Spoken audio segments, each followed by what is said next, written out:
Quand nous avons entrepris cette marche avec nos partenaires russes, Vladimir Zelensky avait envoyé ses hommes pour nous infliger une humiliation. Avec la complicité de l'Algérie. Le renseignement, une partie du renseignement ukrainien hébergé en Algérie, en contact avec les soi-disant séparatistes. Donc, ils ont toutes les informations.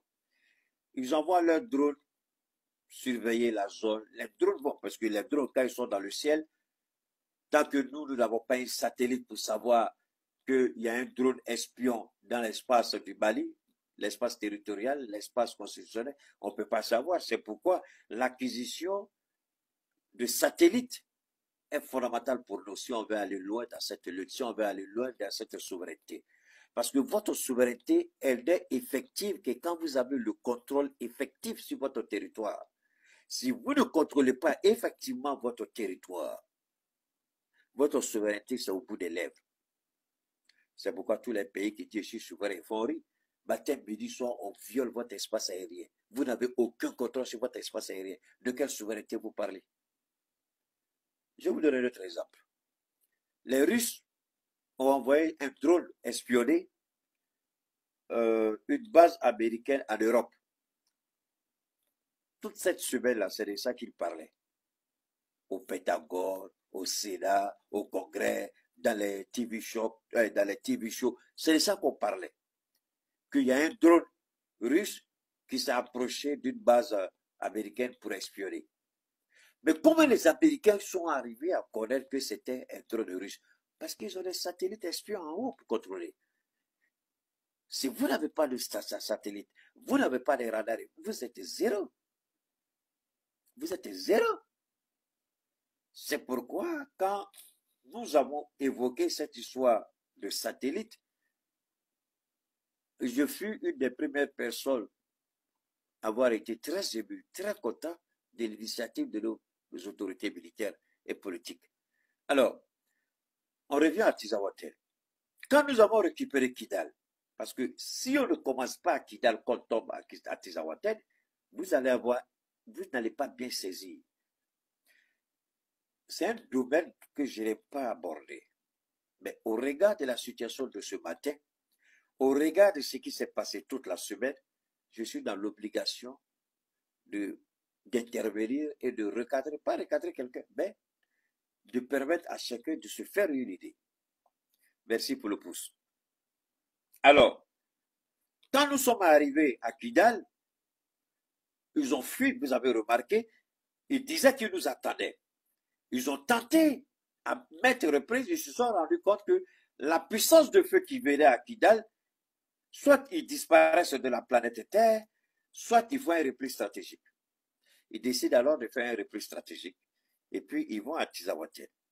À Tizawaten, ils reçoivent le soutien de qui? De l'Algérie. Ils s'installent bien à Tizawaten, mais ils savent très bien que du jour au lendemain, on va arriver à Tizawaten. Alors, qu'est-ce qu'ils font? L'Algérie ne pourrait pas être impliquée dans cette guerre directement.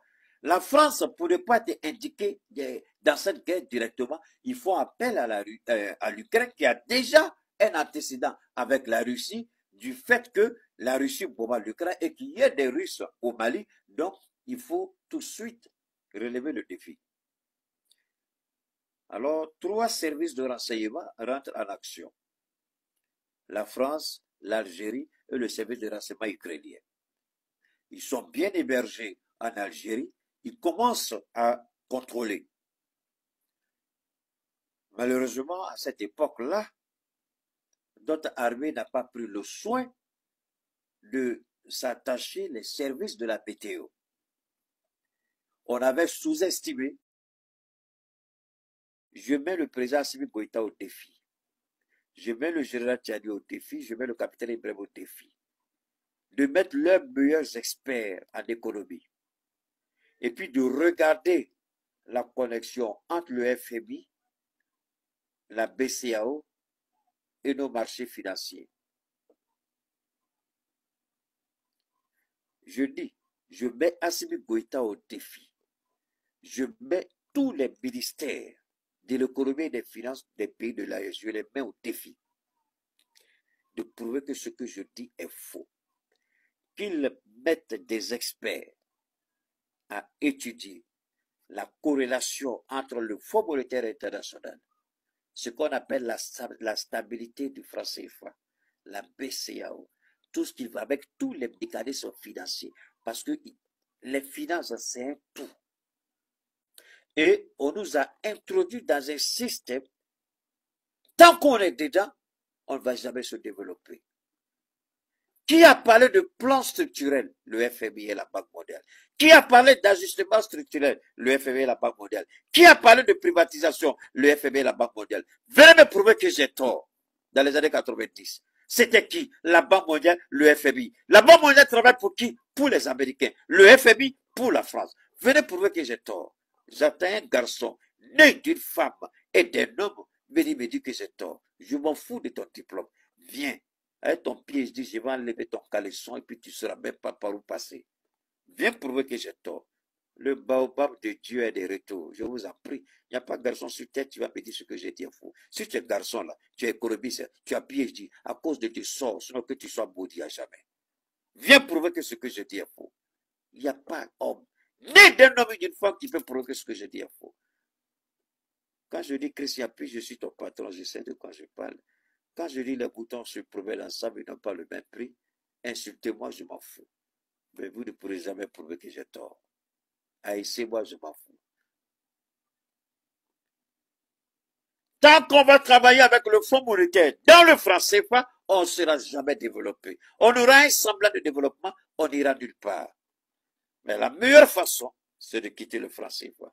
En ce moment-là, ni la Banque mondiale, ni le FMI ne vont déterminer notre taux directeur, notre capacité.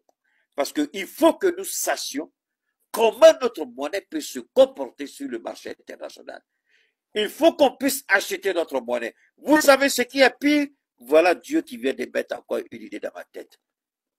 On n'achète pas le franc CFA, mais c'est le franc CFA qui achète les autres monnaies. Venez me prouver tort. Si vous êtes sûr de vous, je vais enlever votre culotte, vous ne saurez même pas où aller. Personne n'achète le franc CFA parce que ce n'est pas une monnaie. Quand l'idiot de Ouattara dit, c'est une monnaie stable. Qui achète le franc CFA? Personne.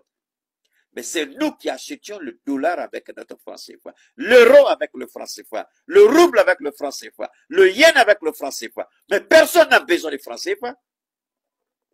Si c'est vrai, pourquoi on rejette le franc CFA en France? Si l'euro pouvait acheter le franc CFA, on n'allait jamais rejeter le franc CFA. Prenez votre CFA, allez-y acheter quelque chose, je vais voir avec. Personne. Maudit à tous les présents qui disent que le CFA est bon. C'est faux. Le retour de Keïta, ce n'est pas pour les enfants, hein, parce que je suis de retour avec une bénédiction sans pareil. Parce que celle qui est partie, elle m'a déjà tout donné avant de partir.